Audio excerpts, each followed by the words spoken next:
हरियाणा सरकार ने खरीफ फसलों की खरीद के लिए पुख्ता इंतजाम किए। 27 सितंबर से धान की खरीद एमएसपी पर शुरू की गई। कुछ मंडियों में धान की जल्दी आवाक होने के कारण हमने किसानों के हितों को ध्यान में रखते हुए एक सप्ताह पहले खरीद शुरू करने का फैसला किया। भारत सरकार के निर्देशानुसार फसलों की खरीद एमएसपी पर करनी सुनिश्चित की है।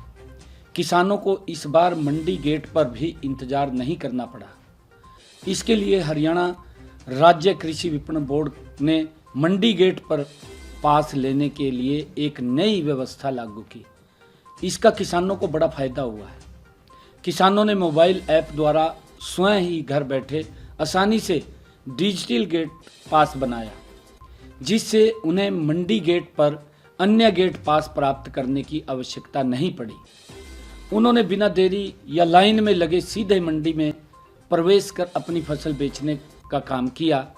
हमारी सरकार ने फसल का भुगतान के लिए भी संपूर्ण व्यवस्था बनाई। फसल खरीद के बाद 72 घंटे के अंदर अंदर किसानों के खाते में सीधा पैसा पहुंचाने का काम हमारी सरकार ने किया है। इस खरीफ सीजन में धान के लिए मेरी फसल मेरा ब्यौरा पोर्टल पर 4,84,927 किसान पंजीकृत हैं। इस बार धान खरीद के लिए 60 लाख मीट्रिक टन खरीद का लक्ष्य रखा गया।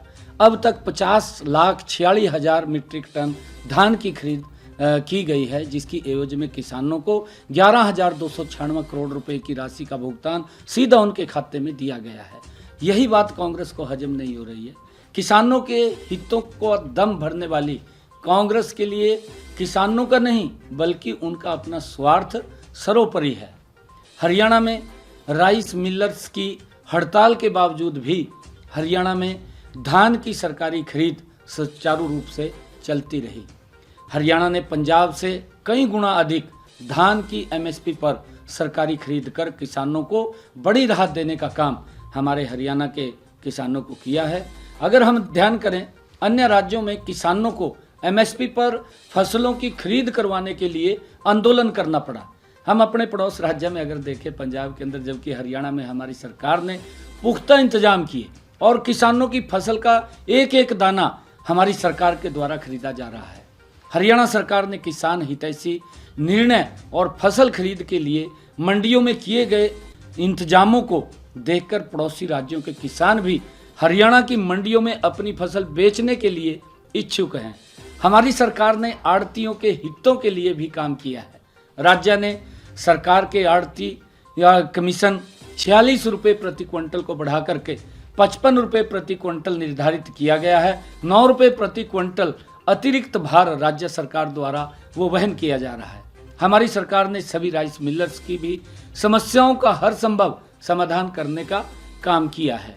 प्रदेश में सीएमआर डिलीवरी के लिए भी सभी राइस मिलर्स को 31 अगस्त तक 62 करोड़ 58 लाख रुपए बोनस दिया गया है।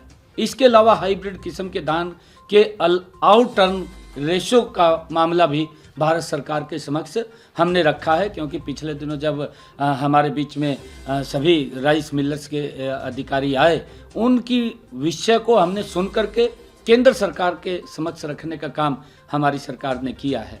हरियाणा सरकार ने खाद की उपलब्धता के लिए भी पुख्ता इंतजाम किए हैं, क्योंकि कांग्रेस के द्वारा दुष्प्रचार किया जा रहा है। कांग्रेस और कुछ लोग इस प्रकार के कांग्रेस के नेता किसानों को गुमराह करने का काम कर रहे हैं, जबकि सच्चाई यह है कि हरियाणा में खाद का पर्याप्त स्टॉक उपलब्ध है और उसका वितरण भी सही तरीके से सुनिश्चित किया जा रहा है।